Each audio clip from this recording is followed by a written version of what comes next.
She's just not mine. I never asked to raise someone else's child. It's not like I ever bonded with her. That was my mother's voice. Calm, distant, like she was talking about a neighbor's dog or a dress she never liked.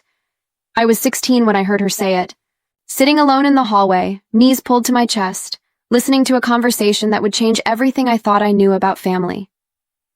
There was a long pause on the phone line. Then her voice again, light and casual. She'll grow up and leave like the rest. It's easier if I don't get too attached. My name is Vanessa, and I'm 31 now. But that night, that was the night I stopped being someone's daughter. They say you never forget your 16th birthday. I wish I could. I remember the smell of vanilla frosting, from the cake I baked myself, the streamers I taped to the ceiling, balloons, clinging to the walls like they were trying to escape the silence. I waited, and waited. I had sent the invitations. I had even begged my mom to remind people, just in case. She gave me a tired look and muttered, "Don't expect too much, okay?" At the time, I thought she meant well, that she didn't want me to be disappointed. But when the clock hit 7 p.m. and no one had come, not even her, I realized she wasn't trying to protect me from disappointment. She was the disappointment. I sat at the table, a paper crown on my head, pretending the empty chairs were filled. I whispered jokes into the air, laughed at stories I made up just to feel less alone. And when I heard those words from her mouth, "She's just not mine," it didn't sting. It branded me. I didn't cry that night. I didn't scream. I just watched the candles melt down on my untouched cake. Even at 16, I understood something most people never do. Sometimes, the person who's supposed to love you unconditionally just doesn't. It's been 15 years since that night. I built a life far from that house, and far from the woman who lived inside it. I put myself through school, built a career, made something out of the ashes she left behind. People see me now and say I'm strong, confident, unshakable. But what they don't see is the 16-year-old girl still sitting at that table, still waiting to be seen. I thought I had buried that part of me for good. Until last week. A cousin I hadn't spoken to in years sent me a text. "Did you hear? Your mom's throwing a huge party for her 60th. Black tie. Fancy venue. Your sister's helping plan everything." There was no invitation. Of course there wasn't. But something in me shifted. Not anger, not sadness. Just a quiet, stubborn flicker of curiosity. "Go," a voice whispered, not to fight, not to beg, not even to be forgiven, just to see. Maybe she changed.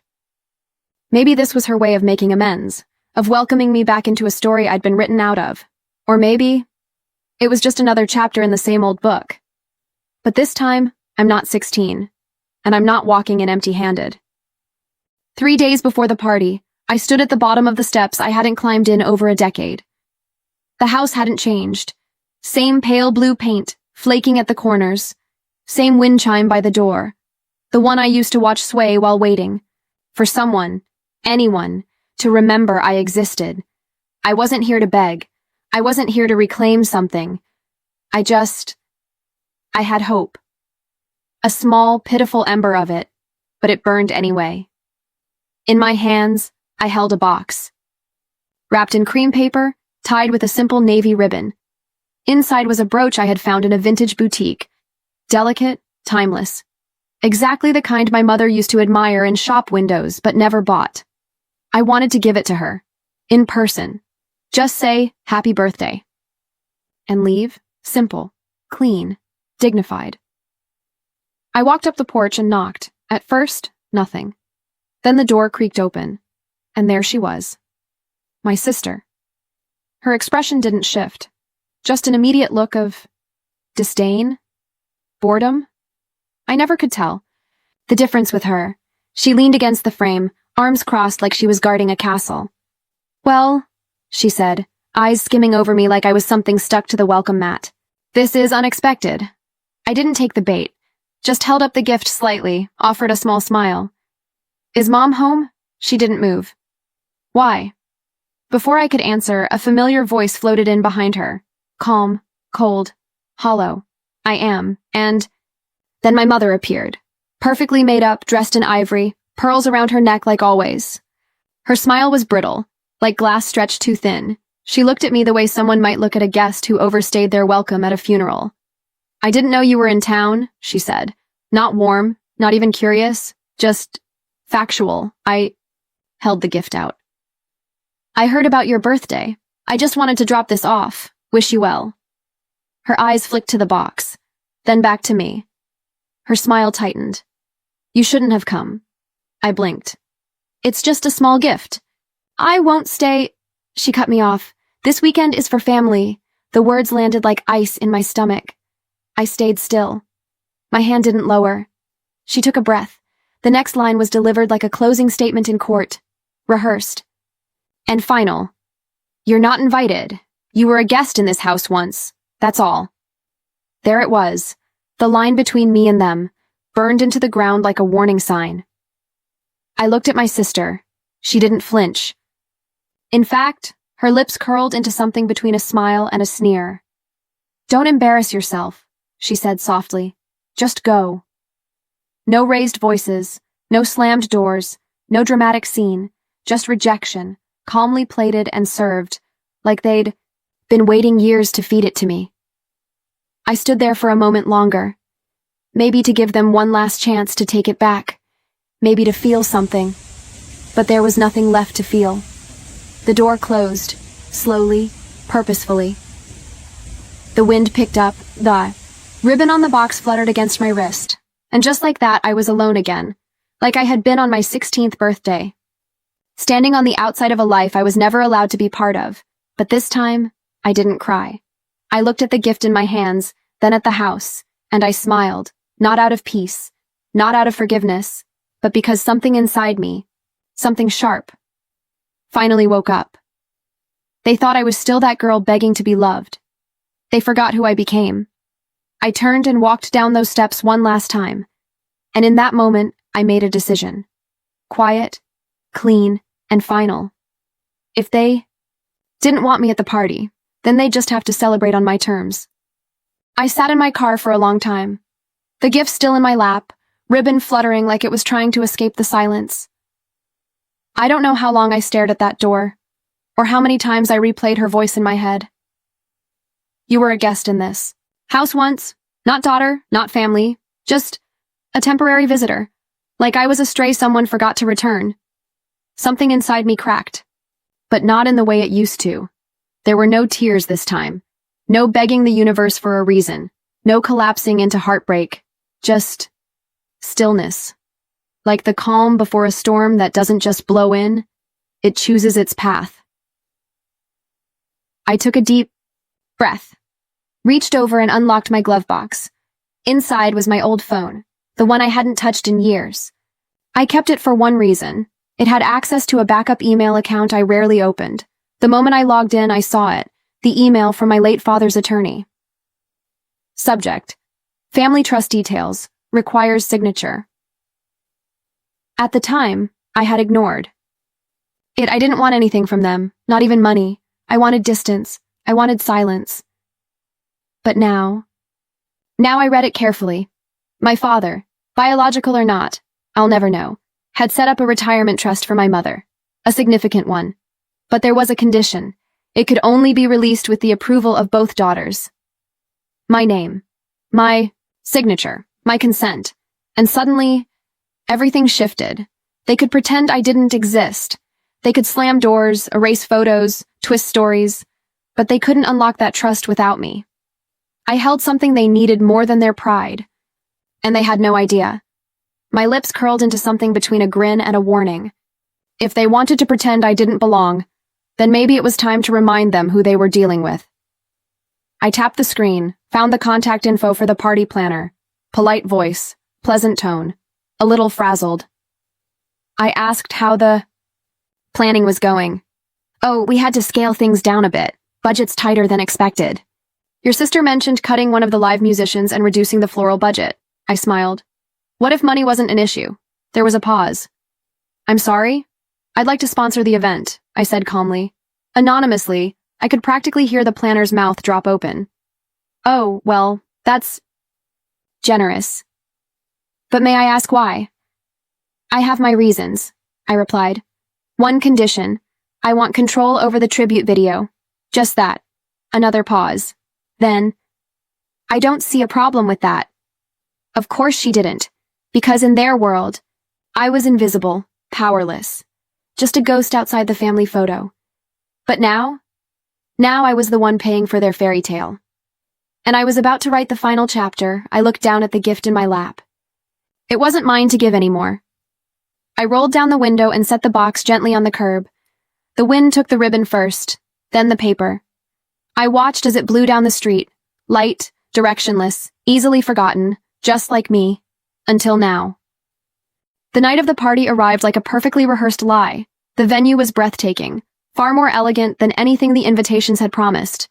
Floor-length drapes in champagne silk shimmered under golden chandeliers. Fresh orchids lined every table. A string quartet played in the background, their sound soft and expensive. No one questioned the upgrade. They just assumed my mother had spared no expense.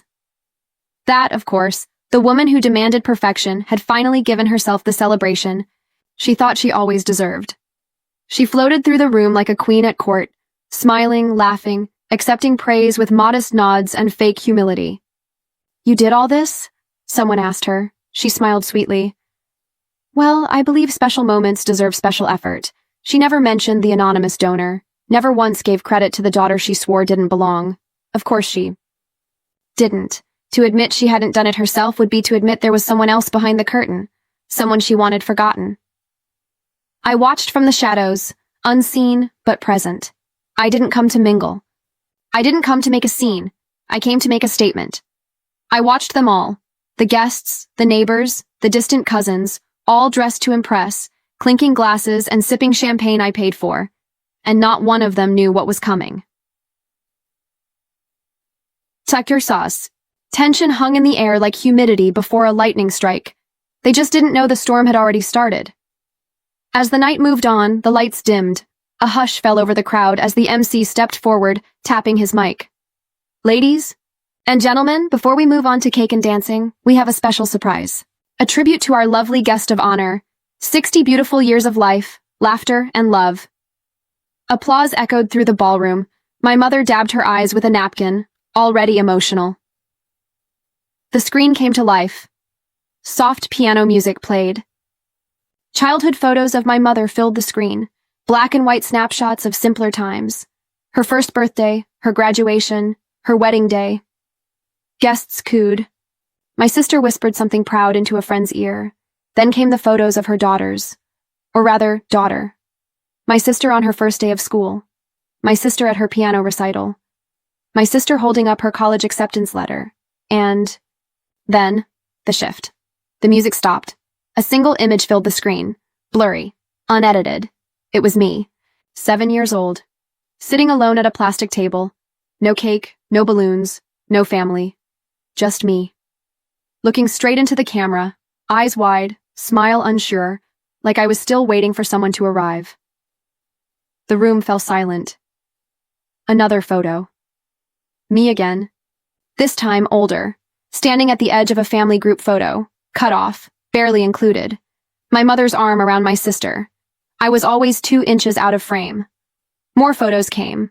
A pattern of absence, of neglect, of erasure. The music resumed, but not the piano.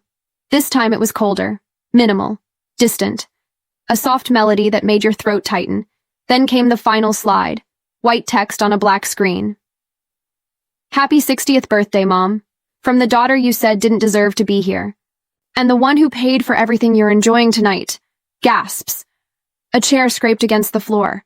Someone whispered, "Wait, what?" All eyes turned to my mother. She froze, hands clutching her napkin like it could shield her. And I stepped forward from the shadows, not to confront, not to scream, just to be seen, finally, on my terms, because this wasn't just a party, it was a reckoning. The screen went black, but the silence in the room didn't fade with it. It deepened, like everyone had collectively forgotten how to breathe. People stared. Some glanced at each other, unsure whether to applaud or apologize with their eyes. My mother didn't move at first, then slowly her hands lowered from her face, her mouth parted, and the mask cracked. "You think this is clever?" she hissed, her voice trembling with rage. You think humiliating me in front of my friends is some kind of victory? She stood up, fast, her chair screeching across the floor. Eyes now on me, sharp, shining with fury. You've always been a problem, always needed attention. You couldn't handle being second best, so you staged a tantrum like a child. She took a step forward. Fine. Say what you want, but don't pretend this is about love. It's about money, isn't it? That's why you came. You're jealous. You're bitter. You're still the same pathetic outsider you've always been. A few guests gasped. One man tried to pull her back gently by the arm. She yanked away. I didn't flinch. I let her rant. Let her unravel, thread by thread, right in front of the people she'd tried so hard to impress. And when she finally ran out of steam, when the room had fully collapsed into discomfort, I reached into my clutch and tapped my phone screen. Thais. Speaker clicked on. My voice didn't come through. Hers did. Crackly, but clear. Recorded. Time-stamped. She hasn't signed the release yet? My sister's voice followed. Not yet, but I think I can get her to. My mother again. Low and cold. If she signs the trust release, we'll finally get the money. Just let her feel like she belongs for one day. One day. That's all I need. And then silence. You could hear it. That moment of recognition in her eyes. Her own words. Her own trap. The crowd turned. Some backed away. Some just stared. The string quartet had stopped playing. One of the servers froze mid-pour with a bottle of champagne. My mother opened her mouth again, but no words came this time. Just panic. I stepped forward. Just enough for my voice to carry. No anger, no shouting, just truth. You didn't invite me here to celebrate. You used me. You needed something I had. And you thought I was still desperate enough to trade dignity. For crumbs. I looked around, met their eyes, each of them. But you were wrong. She reached for a response. A comeback. Anything. But by then, the damage was done. She had exposed herself, and all I had done was press play. The room had never been so quiet. No music, no laughter, just the sound of breath being held and reputations unraveling. My mother stood frozen, eyes wild, mouth parted like she still thought she could spin the story back into her favor. But she was out of rope, and everyone knew it. She took a step toward me, voice small now. Don't do this to me, she whispered, like she was the victim, like all those years of silence, exclusion, erasure, like they were mine to forget just because she was finally the one feeling exposed. I didn't move for a moment, just studied her. Then slowly, I stepped forward and placed the unopened gift box at her feet. Still pristine. Still perfect. Don't worry, I said quietly. I didn't do this to you. I looked around the room. The guest who had applauded, her, pitied me, whispered when I showed up. I gave you the celebration you wanted. I paid for the flowers, the food, the dress, the band.